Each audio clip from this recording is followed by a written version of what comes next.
তুমি সাইডা যাওনের পর মেলা মানুষ আমারে মেলা কথা কইছে। তুমি সাইডা যাওনের পর যে টং দোকানে বসে চা খাইতাম, চা খাইতে খাইতে তোমার লগে ফিস ফিস করে কথা কইতাম, ওই চা দোকানদার মামা আমারে জিগাইছে, কিরে মামা এখন কি কথা কন না, মায়া কি আপনারা সাইডে চইলা গেছে? তুমি সাইডা যাওনের পর তোমার লগে কথা কনের লাগিয়া যে দোকান থেকে টাকা রিচার্জ করতাম, ওই রিচার্জ দোকানদার ভাই আমার জিগাইছে, কিরে ভাই আগে তো ঘন ঘন রিচার্জের লাগে আইতেন, মাইয়া কি আপনারা সাইডে গেছে? এখন দেখি রিচার্জের লাগে আইয়েন না। তুমি সাইডে যাওয়ার পর 7 বছরের আমার সেই ভাগিনা আমারে কইছে, কিরে মামা আপনি না আগে মামির লগে কথা কইতেন?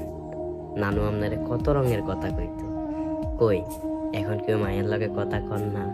তুমি সাইডে যাওয়ার পর আমার বন্ধুরা আমার নিয়ে মেলা হাসি ঠাট্টা করছে, যে বন্ধু ঘরে তোমার লগে কথা কনার লাগিয়া সময় দিতাম না, যে বন্ধুরা ডাকলে আমি ব্যস্ততা দেখাইতাম।